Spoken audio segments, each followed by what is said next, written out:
আসসালামু আলাইকুম।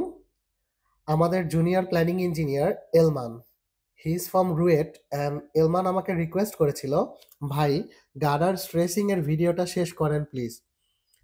এলমানের মতো আপনারা যারা আমার সাথে কানেক্টেড আছেন তারা জানেন গত ভিডিওতে আমি গার্ডার স্ট্রেসিং বা পোস্ট টেনশনিং এর জন্য গার্ডার কাস্টিং এর পূর্বে কি কি মালামাল লাগে তা নিয়ে আলোচনা করেছিলাম। আজকের ভিডিওতে স্ট্রেসিং করার সময় কি কি মালামাল লাগে তা নিয়ে আলোচনা করব।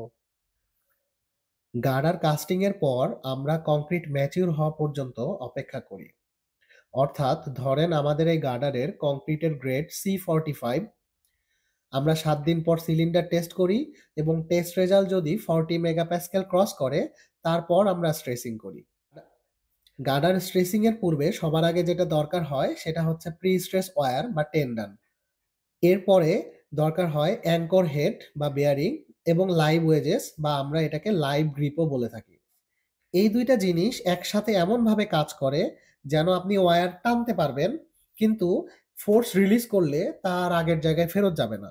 অ্যাঙ্কর হেড বা বেয়ারিং ওয়্যারের মধ্যে ইনসার্ট করার জন্য কয়েকটি অ্যালুমিনিয়াম পাইপের দরকার হয়। এগুলিকে সামনে পিছনে করা যায়, যার মাধ্যমে অতি সহজেই বেয়ারিং ওয়্যারের মধ্যে ইনসার্ট করা যায়।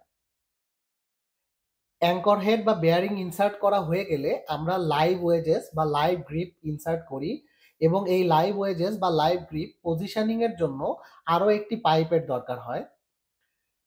এরপর আমরা লকার প্লেট ইনসার্ট করি।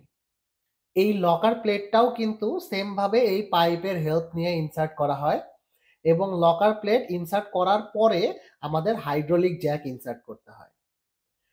হাইড্রোলিক জ্যাকের পিছনে মাস্টার বেয়ারিং থাকে। এই মাস্টার বেয়ারিং কিন্তু সেম ভাবে দেখতে অনেকটা অ্যাঙ্কর হেড বা বেয়ারিং এর মতোই, কিন্তু আকারে একটু বড় সাইজের হয়। এবং এই মাস্টার বেয়ারিং ইনসার্ট করার পরে আমরা মাস্টার গ্রিপ বা মাস্টার ওয়েজেস ইনসার্ট করি। মাস্টার বেয়ারিং ইনসার্ট করার পূর্বে মোমের মতো এরকম লুব্রিক্যান্ট দিতে হয়, যার ফলে প্রেসার রিলিজ করার পর অতি সহজেই এটা খুলে ফেলা যায়। হাইড্রোলিক জ্যাক কিন্তু একা থাকে না, হাইড্রোলিক জ্যাকের সাথে একটা পাম্প থাকে এবং এই পাম্পের মধ্যে প্রেসার গেজ লাগানো থাকে, যেটার মাধ্যমে আমরা বুঝতে পারি আমরা ওয়্যারে কতটুকু প্রেসার দিচ্ছি এই জ্যাকের মাধ্যমে।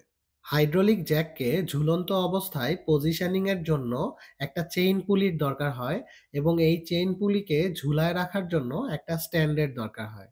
আমরা যখন স্ট্রেসিং শুরু করি অর্থাৎ পাম্পটা স্টার্ট করি, তখন হাই প্রেসার ফ্লুইড জ্যাকের পিস্টনকে স্লোলি মুভ করায়, যা আমরা একটা মেজারমেন্ট স্কেলের মাধ্যমে নোট করি। এই পিস্টন যতটুকু মুভ করে ওয়্যার কিন্তু ততটুকুই এলংগেটেড হয়। ওয়্যার ইনিশিয়ালি যদিও কিছুটা স্ল্যাগ অবস্থায় থাকে, যেটা আমরা পরবর্তীতে জিরো কারেকশনের মাধ্যমে ঠিক করি, সেটা নিয়ে আমরা পরবর্তীতে বিস্তারিত একটা ভিডিও বানাবো ইনশাল্লাহ। আমি দেখানোর চেষ্টা করব এই স্ট্রেসিং এর কাজ করার জন্য ডাটা শিট আমরা কিভাবে তৈরি করি এবং গ্রাফের মাধ্যমে কিভাবে জিরো কারেকশন করতে হয়। আবার অনেক সময় আমরা ডাবল স্টকে স্ট্রেসিং করি, তো এই ডাবল স্টকের জিরো কারেকশন কিভাবে করতে হয় সমস্ত কিছু জানার জন্য আমার সাথে কানেক্টেড থাকুন। ইনশাআল্লাহ আমি এই ভিডিওগুলা অতি দ্রুতই আপলোড করার চেষ্টা করব। ধন্যবাদ সবাইকে। আসসালামু আলাইকুম।